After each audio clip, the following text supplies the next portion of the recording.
Hello hi welcome to home wonders. Today మన recipe వచ్చేసి ఎంతో టేస్టీ చేపల పులుసు. టేస్టీ చిక్కటి చేపల పులుసు ఓసారి ఈ తీరులో ట్రై చేయండి. ఐఆమ్ షూర్ చాలా బాగుంటుంది.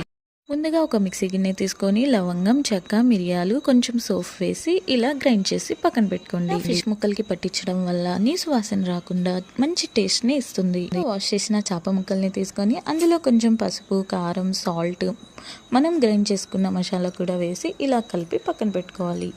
ఒక మిక్సీ గిన్నె తీసుకొని ధనియాలు, గసగసాలు, ఎండి కొబ్బరి, కొంచెం జీలకర్ర, అలాగే 4-5 వెల్లుల్లి రెబ్బల్ని కూడా వేసి ఇలా కొంచెం బరకగా మిక్సీ పట్టి పక్కన పెట్టుకోండి.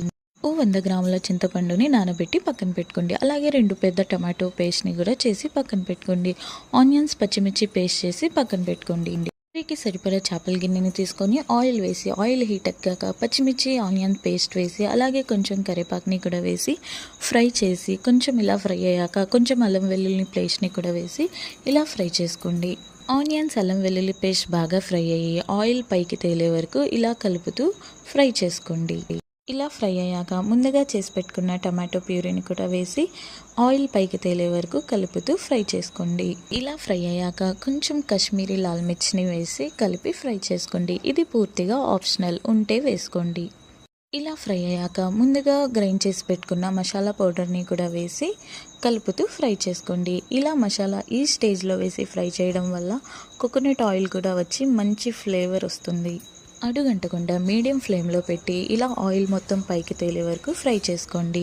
ఇలా ఫ్రై అయ్యాక ముందుగా కలిపి పెట్టుకున్న చేప ముక్కల్ని సర్దేసి ఓసారి ఇలా మిక్స్ చేసుకోండి. వేసిన వెంటనే స్పూన్తో ఒకసారి కలుపుకోండి, ఏమవ్వదు. కానీ కాసేపు కుక్ అయ్యాక మాత్రం స్పూన్తో అసలు కలపకండి, విరిగిపోతాయి. ఇలా మొత్తం మసాలా పట్టేలా కలుపుకొని మూత పెట్టి ఒక 15 మినిట్స్ పాటు లో ఫ్లేమ్ మీద మగ్గించుకుంటే ఆయిల్ ఇలా పైకి వచ్చి ముక్కలకి బాగా మసాలా పెట్టి ఉడికిపోయి ఉంటాయి. ఈ స్టేజ్లో మనం ముందుగా నానబెట్టిన చింతపండు వాటర్ మొత్తం తీసి ఇలా యాడ్ చేసుకోండి. కొంచెం కొత్తిమీరని కూడా వేసి ఓసారి ఇలా చేతులతో కలిపి క్లాత్తో పట్టుకొని మాత్రమే కదపండి. ఇలా ఓసారి మొత్తం కలిసేలా కదుపుకొని మూత పెట్టి హై ఫ్లేమ్ మీద 10 to 15 మినిట్స్ కుక్ చేసుకోండి.